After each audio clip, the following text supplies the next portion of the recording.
Arpa radio exclusive interviews. आप सुन रहे हैं रेडियो अरपा।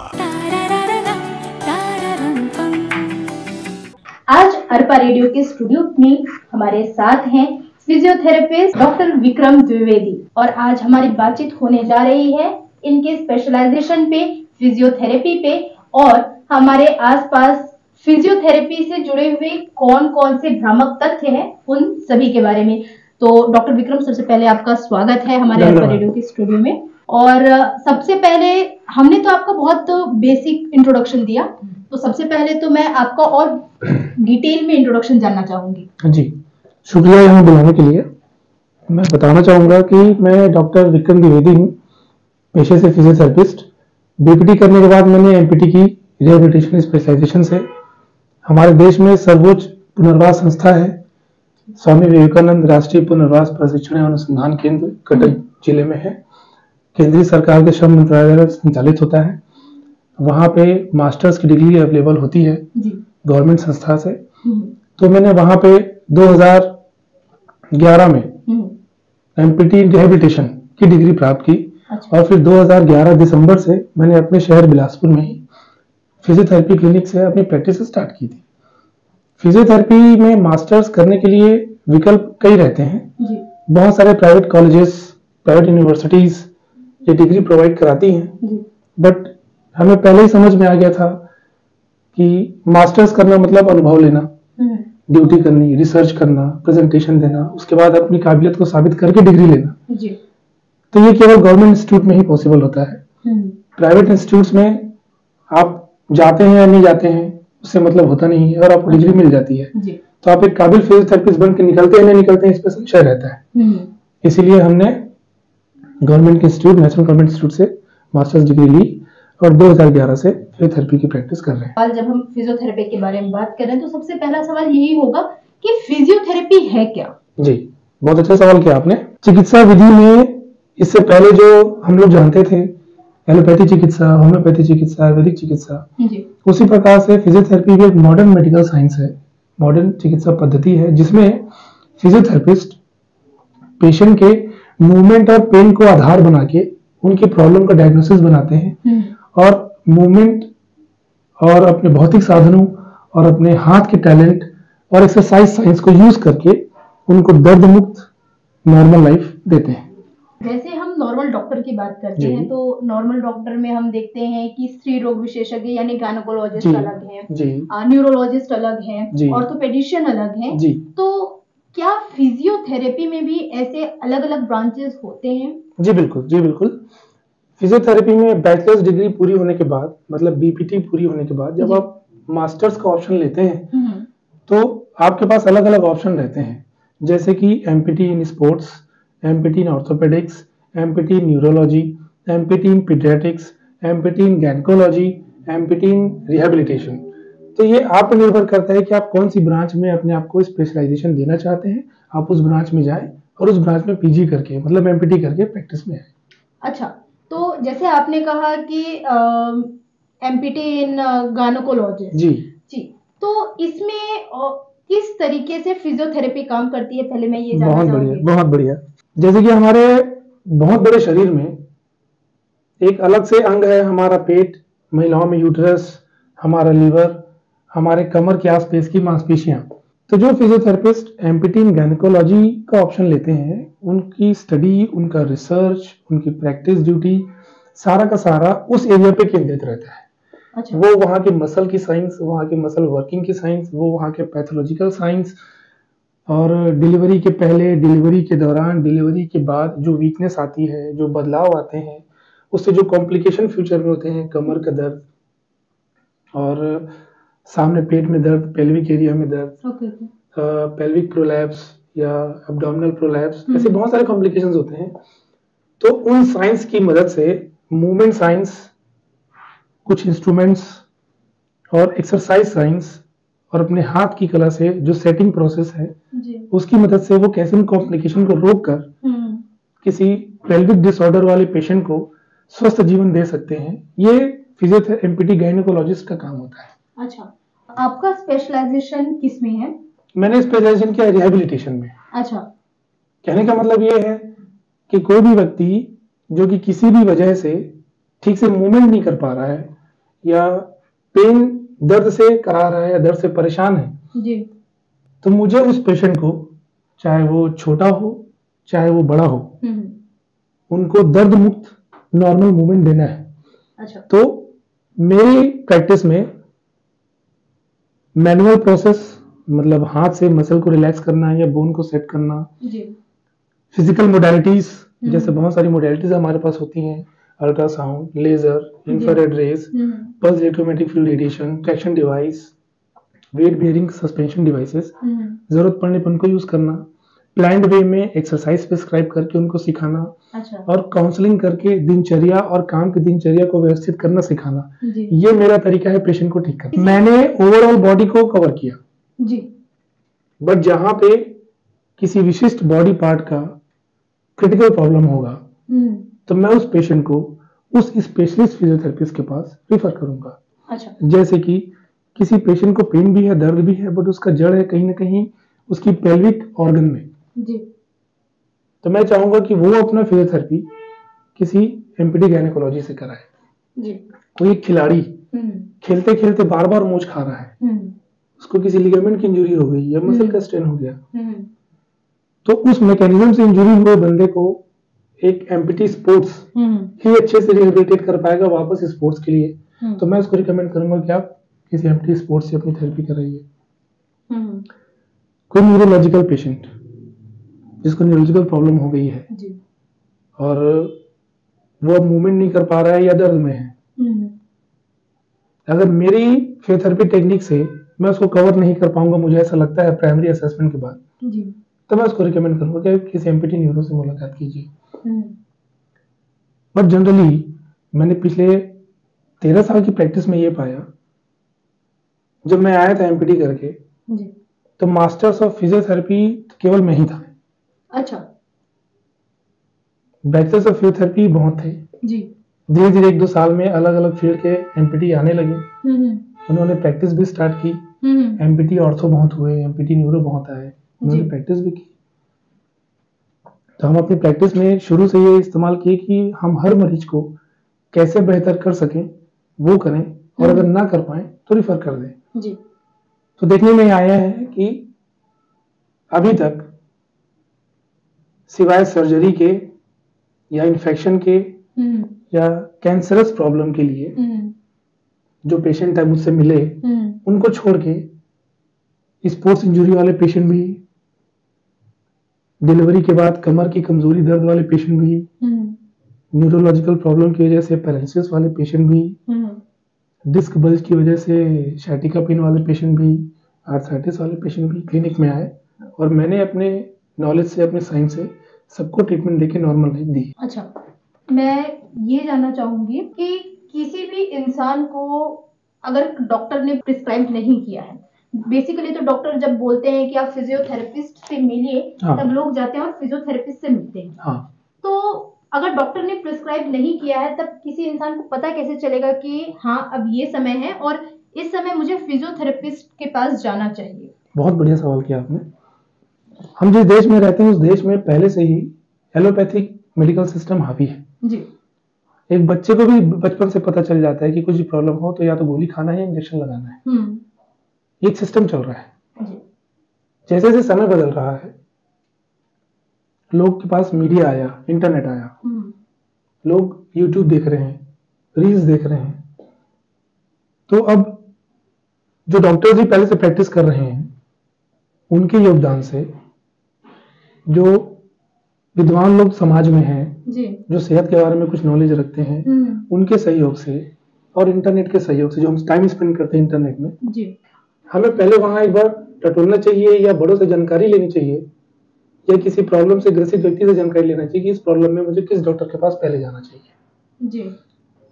अगर किसी डॉक्टर के पास गया और उस डॉक्टर को ऐसा लगता है कि ये केस तो फिजियोथेरेपी से ही ठीक हो सकता है, इसके शरीर में दवाई या कोई सर्जिकल इंटरवेंशन देने की जरूरत नहीं है, तो वो रिफर कर सकते हैं कि आप पहले फिजियोथेरेपी से ही मिल लीजिए। वो अगर किसी न्यूरोलॉजिस्ट के पास चला गया और उनको लगता है कि ये तो ऑर्थोपेडिक प्रॉब्लम वाला है या तो ऑर्थोपेडिशियन या फिजियोथेरेपिस्ट के पास ये ठीक हो जाएगा, तो उनके पास रेफर कर देना चाहिए। हम्म, तो ये जो शुरुआत है, ये पहले तो डॉक्टर्स, कुछ बुद्धिजीवी लोग हम्म, और इंटरनेट सर्फिंग जो लोग कर रहे हैं, उस माध्यम से लोगों को अवेयर होना पड़ेगा कि किसी प्रॉब्लम में पहला स्टेप क्या होना चाहिए। जैसे आपने कहा कि अलग अलग समस्या रहती है, जी। तब फिजियोथेरेपिस्ट के पास जाना चाहिए। हाँ और तो इसमें क्या क्या समस्याएं हम इंक्लूड कर सकते हैं जी। कि अच्छा मुझे ये लक्षण या ये सिम्टम दिखे, तो नाउ दिस इज टाइम कि अच्छा डॉक्टर ने कंसल्ट नहीं किया या हमने डॉक्टर से कंसल्ट नहीं किया, बट हम फिजियोथेरेपिस्ट से कंसल्ट कर सकते हैं। कब हम समझे? जी। Very good. फिजियोथेरेपी, उसके पहले ही समझ जाइए कि फिजियोथेरेपी मतलब फिजियो देन थेरेपी। जी। फिजियो मतलब मूवमेंट साइंस, तो बॉडी के मूवमेंट के साइंस से इलाज करने की चिकित्सा फिजियोथेरेपी है। जी। हम एज ए ह्यूमन बीइंग 2 पैर में चलने वाले प्राणी हैं। जी। हम 4 पैर में चलने वाले प्राणी नहीं है। हम बैठ के शिकार करने वाले प्राणी भी नहीं है। हम अगर अपने दिन भर में बराबर मात्रा में चल भी रहे हैं, बराबर मात्रा में बैठ भी रहे हैं, टाइम पे खाना भी खा रहे हैं, टाइम पे सो भी रहे हैं, खुली हवा भी ले रहे हैं, धूप भी ले रहे हैं, मतलब हमारे शरीर में सब कुछ ठीक चल रहा है, हमें किसी डॉक्टर के पास जाने की जरूरत नहीं है। कभी कुछ प्रॉब्लम हुई तो हमने जो इन चीजों में गड़बड़ी की है उसको सुधार लें तो हम खुद ठीक हो जाएंगे। अच्छा। या फिर आपको प्रॉब्लम हुई और आप फॉर एग्जांपल एक ऑफिस वर्कर हैं, जी। आपको 9-9 घंटे बैठने पड़ते हैं, या तो आप लिखने का काम करते हैं, या मोबाइल में काम करते हैं, या कंप्यूटर में काम करते हैं, मतलब आप नॉर्मल बैठने की समय से कुछ ज्यादा ही अपने शरीर को बैठा रहे हैं। जी। तो बैठने की वजह से बॉडी की पोजीशन में जो बदलाव आया, शायद दर्द उसी वजह से आ रहा होगा, या तो कोई मसल टाइट हो गई होगी, या कोई मसल वीक हो गई होगी, या कहीं बोन में कोई चीज दब रही होगी, क्योंकि मैंने एक तरह से काम ज्यादा किया है। जी। तो इस तरह के प्रॉब्लम को सॉल्व करने के लिए सबसे पहला परामर्श फिजियोथेरेपी से ही लेना चाहिए।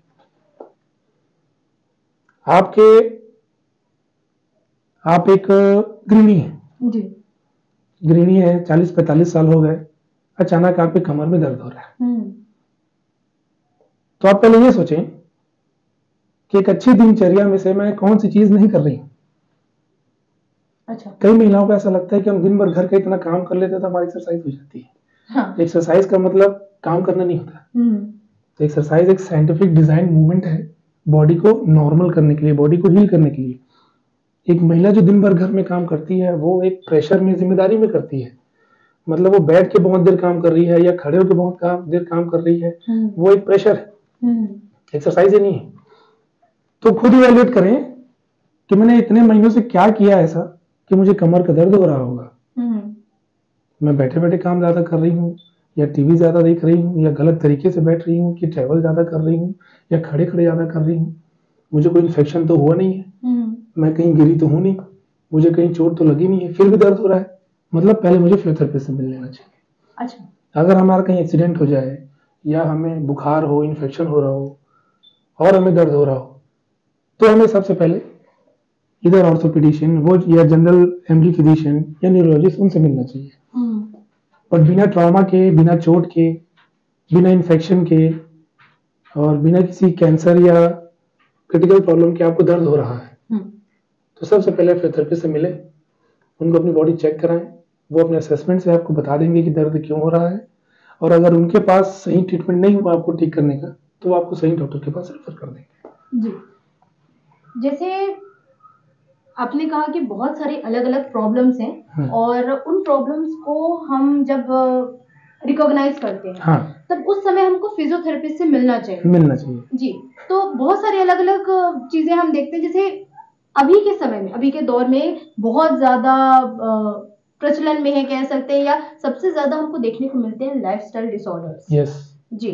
तो लाइफस्टाइल डिसऑर्डर क्या फिजियोथेरेपी से लाइफस्टाइल डिसऑर्डर को ठीक किया जा सकता है? Very good question madam. निसंदेह आजकल लाइफस्टाइल में बहुत बदलाव आ गया है, समय की डिमांड है। पहले जैसे लोग शाम ढलते ही काम खत्म करके जल्दी सो के सूर्य उगने के पहले उठ जाते थे और दिन भर काम करते थे जी। अच्छा हैवी खाना खाते थे और हैवी वर्क करते थे। आजकल वैसा कल्चर नहीं है। आजकल दिमाग का काम ज्यादा है, लोगों को डिसीजन बहुत लेना पड़ता है, प्लानिंग बहुत करनी पड़ती है, कंप्यूटर में मोबाइल में टाइम बहुत स्पेंड करना पड़ता है, बैठना बहुत पड़ता है, या ट्रैवल बहुत करना पड़ता है। इसमें ज़्यादा समय देने की वजह से वो सोने को कम समय देते हैं, या लेट सो जाते हैं, लेट उठते हैं, वो ताज़ी धूप नहीं मिल पा रही है, ताज़ी हवा नहीं मिल पा रही है, बॉडी की एक्सरसाइज नहीं मिल पा रही है, खाना टाइम पे नहीं हो पा रहा है। ये है लाइफस्टाइल का गड़बड़ होना। अच्छा। ये लाइफस्टाइल जब गड़बड़ हो रही है तो कहीं ना कहीं आपका बॉडी का शुगर लेवल डिस्टर्ब होगा, आपका ब्लड प्रेशर डिस्टर्ब होगा। जब शुगर लेवल डिस्टर्ब होगा, ब्लड प्रेशर डिस्टर्ब होगा, तो आपको तरह तरह के लक्षण आएंगे। और जब आपका ट्रैवलिंग ज्यादा होगा, जब आपका बैठना ज्यादा होगा, लेट में सोना होगा, देर से उठना होगा, तो आपकी बॉडी में तरह तरह की प्रॉब्लम आएगी। कहीं ना कहीं आपको दर्द आएगा, थकान आएगी, हो सकता है आपको स्लिप डिस्क हो जाए, पैर में दर्द जाने लगे, sciatica का। तो ऐसे में आपको किसी भी डॉक्टर से मिलकर सारी प्रॉब्लम बतानी चाहिए और ये देखना चाहिए कि इन दर्द के अलावा आपको जो मेटाबॉलिक सिस्टम है, जो आपका ब्लड रेगुलेटरी सिस्टम है, वो तो ठीक से काम कर रहा है या नहीं।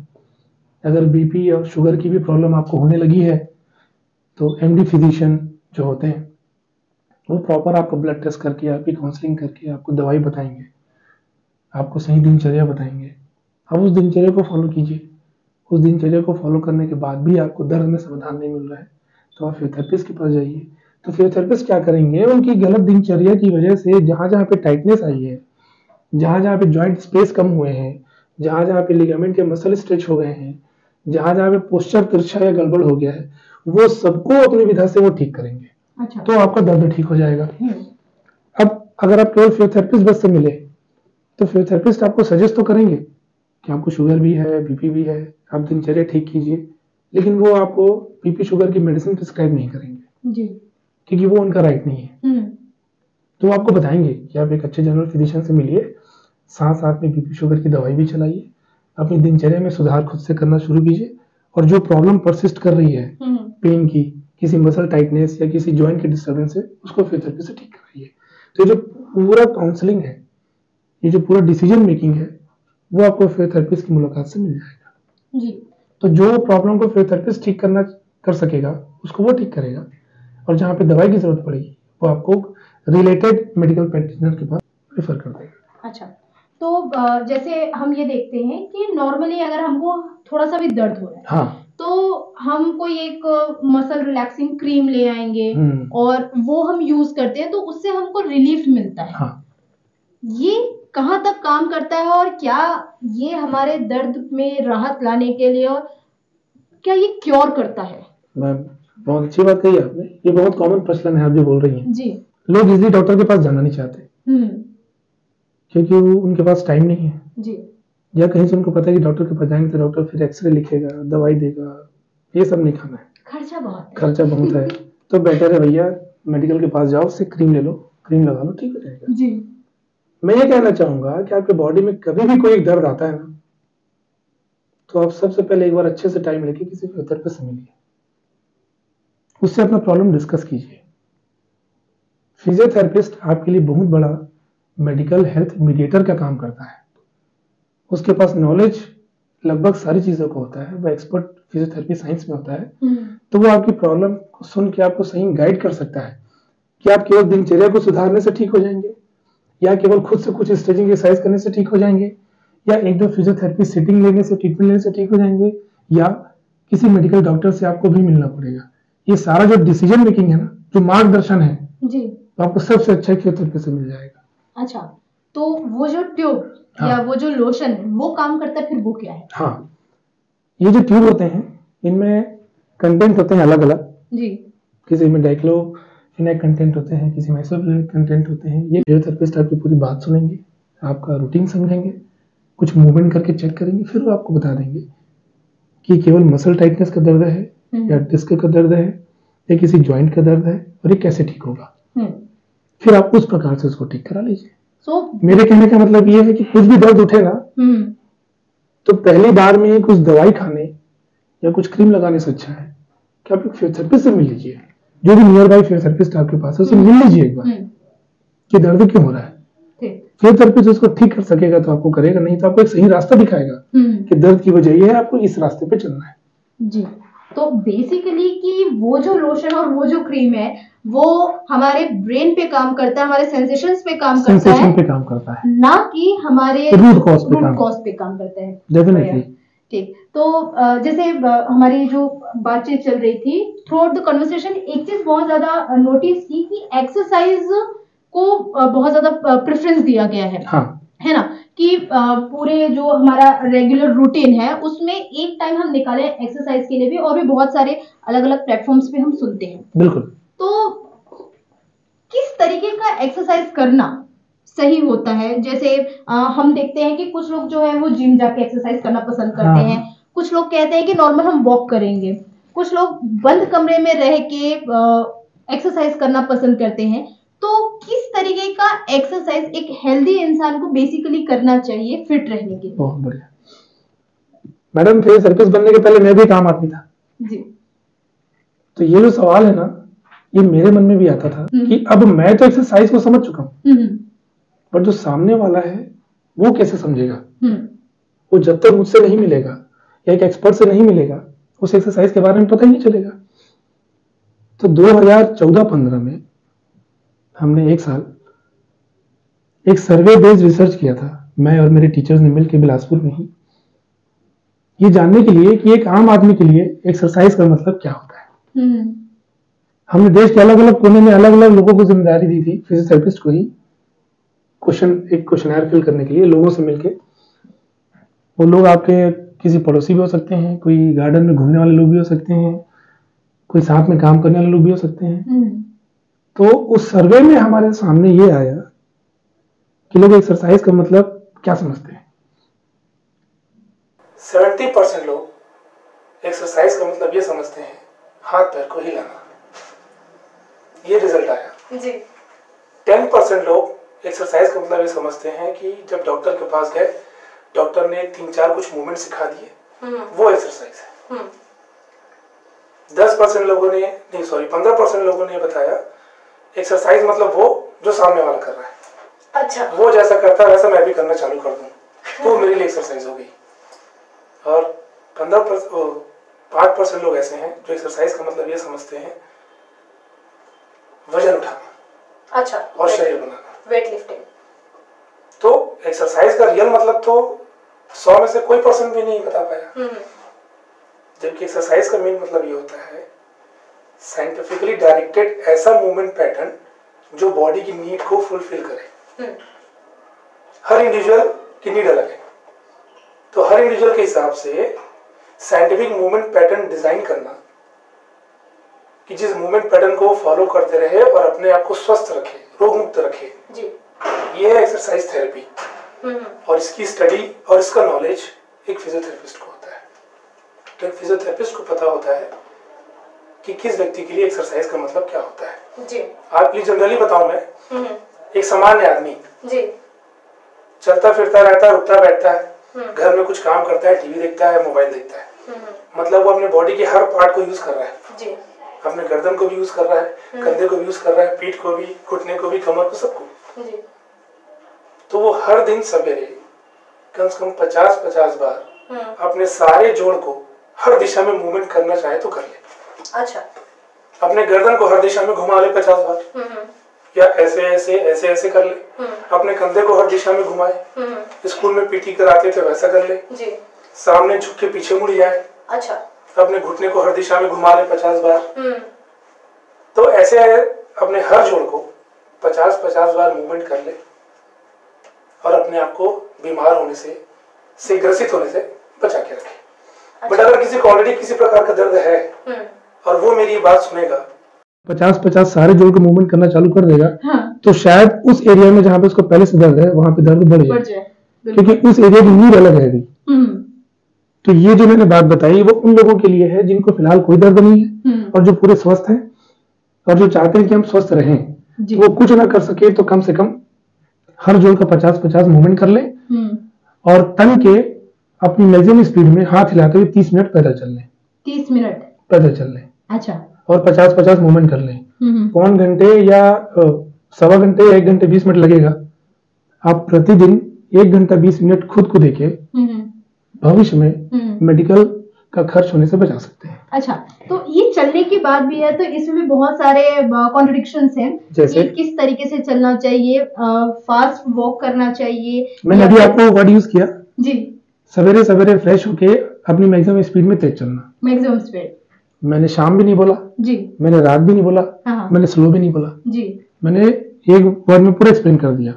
सवेरे सवेरे फ्रेश होने के बाद आधे घंटे अपनी मैक्सिमम स्पीड में हाथ हिलाते हुए तन के चलना है। बहुत सारी जगह ये कहा जाता है एक्सरसाइज करने का कोई पर्टिकुलर टाइम नहीं होता, जैसे जिम वगैरह में भी हम देखते हैं, तो बहुत सारी जगह ऐसा होता है, अच्छा सुबह जितना समय, जो समय हमको फ्री मिल रहा है, हमको उस समय एक्सरसाइज करना चाहिए। मतलब बेसिकली बॉडी की जो नीड है एक्सरसाइज की, वो हम कोई भी टाइम फुलफिल तो कर रहे हैं।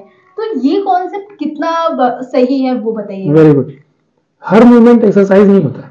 अच्छा, जब मौका मिले शरीर में कुछ मूवमेंट कर लो, ये सही है। जब मौका मिले एक्सरसाइज कर लो, ये सही है। अच्छा, आपके बॉडी का मेटाबॉलिक रेट किस समय बेस्ट आपकी एक्सरसाइज के एडवांटेज को एक्सेप्ट करेगा, उस पर डिपेंड करता है आपको एक्सरसाइज क्या करनी चाहिए। आपको एक्सरसाइज करने का मकसद क्या है, उस पर डिपेंड करेगा एक्सरसाइज आपको किस समय करना चाहिए। ये सारी चीजें इंडिविजुअली कस्टमाइज्ड होती हैं। इसीलिए जो इंडिविजुअल मुझसे सवाल पूछेगा कि मैं एक्सरसाइज कब करूं, तो पहले उससे ये पूछूंगा एक्सरसाइज को क्यों करना चाहता है, किस प्रोफेशन में है, तब मैं बता पाऊंगा उसको एक्सरसाइज कौन सी किस समय करनी चाहिए। अच्छा, एक नियम सब पे लागू नहीं होता, एक चेहरा सबका नहीं है, बिल्कुल, एक ब्लड प्रेशर सबका नहीं है, एक नाखून एक बाल सबके नहीं है, तो एक एक्सरसाइज पैटर्न सबके लिए लागू कैसे हो सकता है। बिल्कुल। और लोग इसी धोखे में, मेरा दोस्त को करने बोला मैं भी वही कर लेता हूँ। अगर तुम्हारे दोस्त के बाल जैसे तुम्हारे बाल हो, तुम्हारे दोस्त के चेहरे जैसे तुम्हारा चेहरा होता, तो तुम उसकी नकल करो।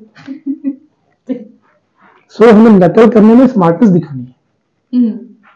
हमें वही नकल करना है जो मुझ पे अप्लाई होगा जी। हर चीज को ब्लाइंडली नकल नहीं करना है। तो एक्सरसाइज एक साइंस है, इसको अमल करने से पहले उसके एक्सपर्ट से मिल लीजिए एक बार। उसका एक्सपर्ट कौन है? फिजियोथेरेपिस्ट। फिजियोथेरेपिस्ट को बहुत सारे डेवलप्ड कंट्रीज में मूवमेंट साइंटिस्ट बोलते हैं। अच्छा, because you know each and every ABCD of movement. कौन सा मूवमेंट जनरल है, कौन सा मूवमेंट हार्मफुल है, कौन सा मूवमेंट बेनिफिशियल है, कौन सा मूवमेंट एक्सरसाइज में कन्वर्ट होता है, कौन सा मूवमेंट ट्रेनिंग में कन्वर्ट होता है। इसके साइंटिस्ट, इसके नॉलेज लेने वाले फिजियोथेरेपिस्ट होते हैं। तो कभी भी एक्सरसाइज करना रहे, एक्सरसाइज के बारे में जानना रहे, तो एक कंसल्टेंसी जाके कीजिए फिजियोथेरेपिस्ट से, वो आपको सब चीज समझा देंगे। नॉर्मली बहुत सारे लोगों की आदत होती है कि बहुत लंबे समय तक बैठे हैं वो, और कुछ ऐसे मसल रिलैक्सेशन के लिए वो इस तरीके से, इसको हम बहुत साधारण भाषा में हड्डी फोड़ना बोलते हैं, तो इस तरीके से वो करते हैं। तो बहुत सारे अलग अलग जगह ये कहा जाता है कि ये सही नहीं है, इससे हड्डियां कमजोर होती हैं या नसें कमजोर होती हैं।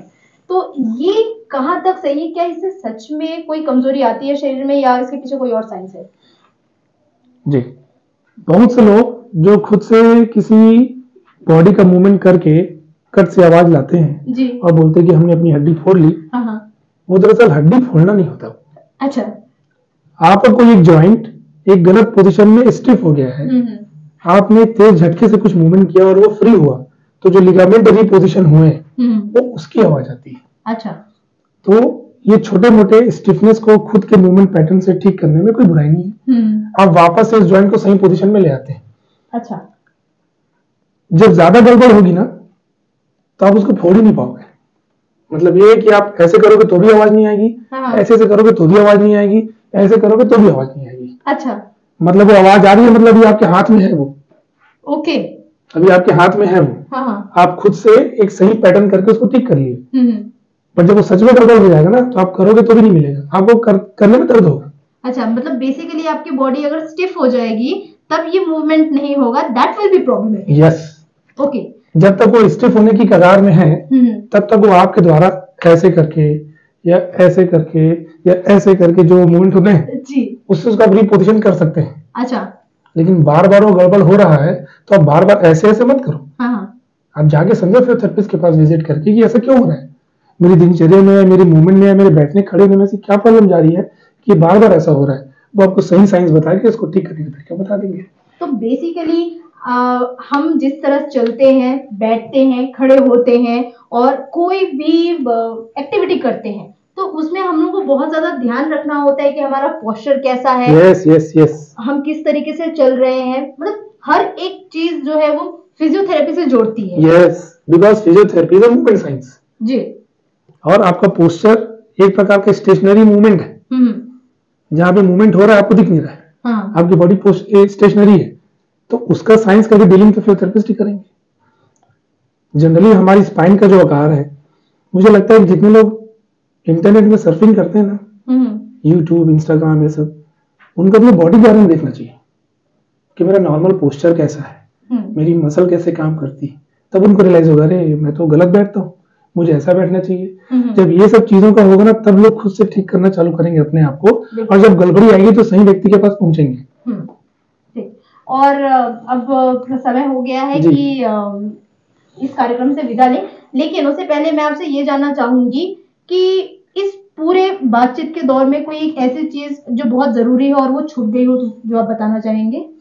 जी, आपने तो बहुत सारे टॉपिक को कवर किया और बताने तो मेरे पास बहुत सारी बातें हैं, लेकिन मैं एक इम्पोर्टेंट बात बताना चाहूंगा। सबको ये पता होना चाहिए कि फिजियोथेरेपी भी एक मेडिकल साइंस है, तो हमें अपनी किसी भी प्रॉब्लम के पहले, प्रॉब्लम होने पर एक फिजियोथेरेपिस्ट से मिलने में संकोच नहीं करना चाहिए। फिजियोथेरेपिस्ट अगर आपको ठीक नहीं कर पाएंगे आपकी प्रॉब्लम को, तो आपको सही पता बताएंगे, सही डायरेक्शन बताएंगे। और सबसे बड़ी बात, मैं जो बिलीव करता हूं कि हमें अपनी जीवन शैली ऐसी रखनी चाहिए कि हमें बात बात पे डॉक्टर के पास जाने की नौबत ही ना आए।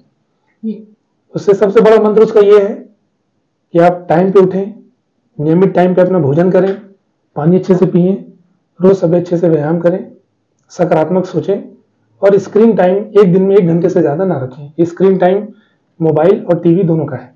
अच्छा। आपको नहीं पता होगा, बहुत सारे रिसर्च पेपर्स भी आ गए, बहुत सारे साइंटिस्ट काम भी कर रहे हैं। स्क्रीन टाइम ज्यादा होने से आपके सोचने की शक्ति, आपकी समझने की शक्ति, आपका रीजनिंग पावर, आपका पर्सनल बिहेवियर, ये सब धीरे धीरे चेंज हो जाता है। इससे इंसोम्निया, डिप्रेशन, चिड़चिड़ापन, भूल जाना, कुछ काम अटक जाना, ये सब होते हैं। मोबाइल का उतना ही इस्तेमाल कीजिए जितना आपकी सफलता के लिए जरूरी है, ना कि मनोरंजन के लिए। मोबाइल मनोरंजन का साधन नहीं है। मनोरंजन का साधन बाहर में खेलकूद, कभी कभी सिनेमा हॉल में मूवी, अपने परिवार वालों के साथ बाहर घूमने जाना, अपने बच्चों के साथ समय बिताना, अपने दोस्त यारों के साथ समय बिताना, मनोरंजन ये है। हम मनोरंजन उसी को रखें, उसकी जगह मोबाइल को लेने ना दें, ये कहना चाहूंगा। बिल्कुल, बहुत कमाल की बात आपने कही। और बस ये सबसे आखिरी होगा कि अगर हमारे जो देखने वाले, हमारे व्यूअर्स और हमारे श्रोता, इनमें से कोई भी आपसे संपर्क करना चाहेगा तो आपसे संपर्क कैसे कर सकता है? जी, मेरी क्लिनिक जो है वो गीतांजलि विहार में है। GV 19 नंबर है। गीतांजलि विहार जो कि नेहरू नगर के एरिया है, श्री राम केयर के हॉस्पिटल के पीछे। और VSID physiotherapy and rehabilitation centre नाम से मेरी क्लिनिक पिछले 13 साल से चल रही है। और ऑनलाइन प्रेजेंस भी है मेरा, मैं गूगल में भी अवेलेबल हूँ। VSID फिजियोथेरेपी आप सर्च करेंगे तो मिल जाऊंगा, डॉक्टर विक्रम द्विवेदी सर्च करेंगे तो मिल जाऊंगा। मैंने एक टीम रखी है जो इंस्टाग्राम पे लोगों को अपडेट देती है मेरी क्लिनिक के बारे में, तो इंस्टाग्राम पे भी मैं VSID क्लिनिक के रूप में मौजूद हूँ। आप मुझसे मोबाइल नंबर में भी बात करके समय ले सकते हैं। तो ऐसे सब तरीके हैं। मैडम, क्या मुझे मोबाइल नंबर बताना है? बिल्कुल। मोबाइल नंबर जिससे मैं अवेलेबल होता हूँ वो है 786-999-0408। फिर से बताऊंगा, 786-999-0408। कभी भी आपको मुझसे मिलना हो, कुछ जानकारी ले हो तो एक बार मुझसे बात करें। दिन भर में मैं खुद बहुत सारे लोगों की फिजियोथेरेपी में व्यस्त रहता हूँ, तो जरूरी नहीं कि जब आप फोन करें मैं उसको उठा लूं, लेकिन ये आश्वस्त करता हूँ कि मेरे मोबाइल पे कोई कॉल आएगा उसको मैं कॉल बैक जरूर करूंगा, और कॉल बैक मिलने पे आप मुझे अपनी समस्या बता दें। वाह, तो आने के लिए, अर्पा रेडियो के स्टूडियो आने के लिए और हमसे बात करने के लिए, हमारे श्रोताओं को और हमारे दर्शकों को बहुत अच्छी अच्छी जानकारी देने के लिए आपका बहुत बहुत धन्यवाद। और बस आज के लिए इतना ही। मिलते हैं आपसे अगले एपिसोड में, अगले अंक में, नए चेहरे के साथ, नई बातों के साथ। तब तक के लिए दीजिए इजाजत। नमस्कार। नमस्ते।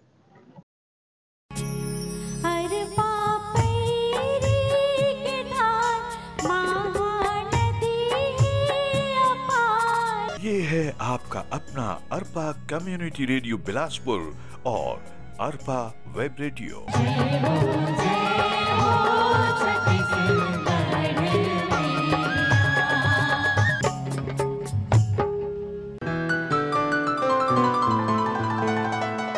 Arpa radio exclusive interviews. आप सुन रहे हैं रेडियो अरपा।